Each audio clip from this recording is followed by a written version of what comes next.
আসসালামু আলাইকুম এভরিওয়ান। আশা করছি আপনারা সবাই ভালো আছেন।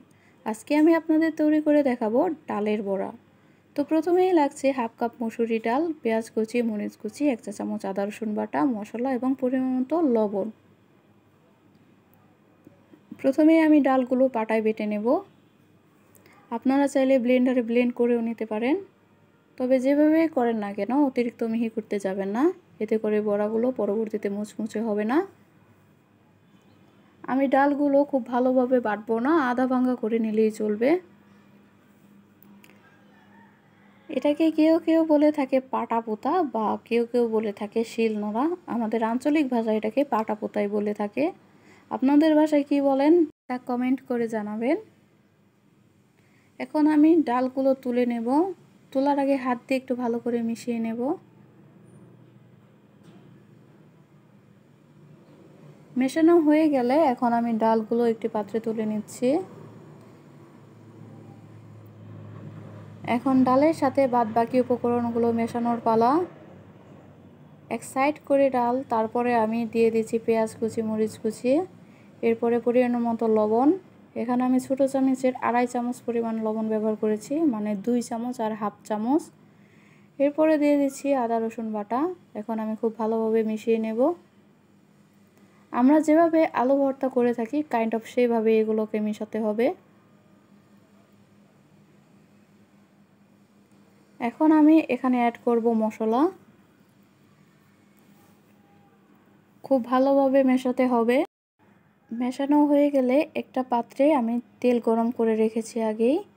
এখানে আমি হাই হিটে তেলটি গরম করে রেখেছিলাম। আপনারা প্রথমে তেল হাই হিটে গরম করে এরপরে হাতের সাহায্যে হালকা প্রেস করে বড়াগুলো ভেজে নেবেন।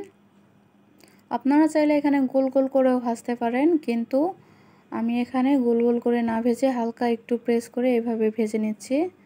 যে যেই শেপে পছন্দ করেন আপনারা সেভাবে ভাজতে পারেন। এখানে প্রথমেই অনেকগুলো দেওয়ার চেষ্টা করবেন না, অল্প অল্প করে ভাজবেন, তাহলে দেখবেন বড়াগুলো খুব সুন্দর করে ভাজাও হচ্ছে এবং মুচমুচেও হচ্ছে।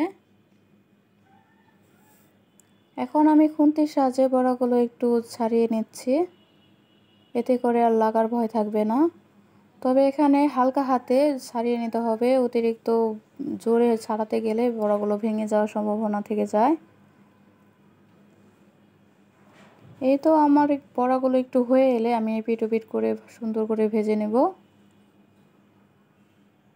এভাবে ভাজলে দোনো পিঠ খুব ভালোভাবে ভাজা হবে এবং ভেতরেও কাঁচা থাকবে না।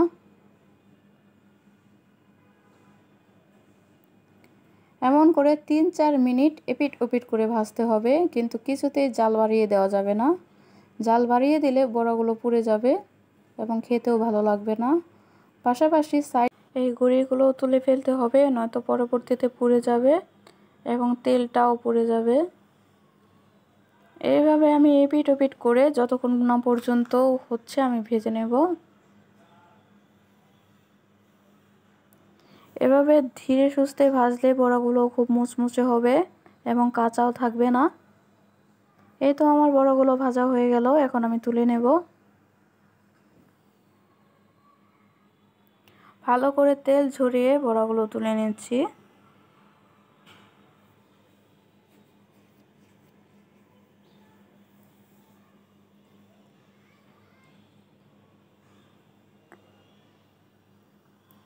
আমি আবারও পূর্বের মতোই প্রেস করে হাতে একটু বড়াগুলো দিয়ে দিচ্ছি।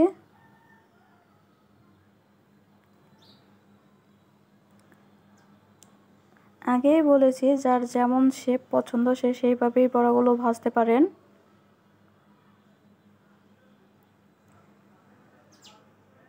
এই তো আমি বড়াগুলো দিয়ে দিলাম। এখন আমি একটু ছাড়িয়ে নিচ্ছি আগের মতোই। একটু শক্ত হয়ে এলে বড়াগুলো এইভাবে আবার উল্টে পাল্টে ভাজতে হবে।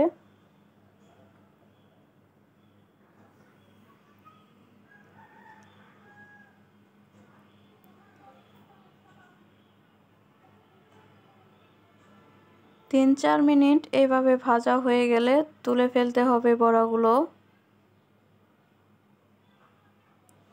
খেয়াল রাখতে হবে কিছুতেই যেন লেগে না যায়, এতে করে বড়াগুলো পুড়ে যাবে, খেতেও ভালো লাগবে না। তো তৈরি হয়ে গেল মজাদার বড়া।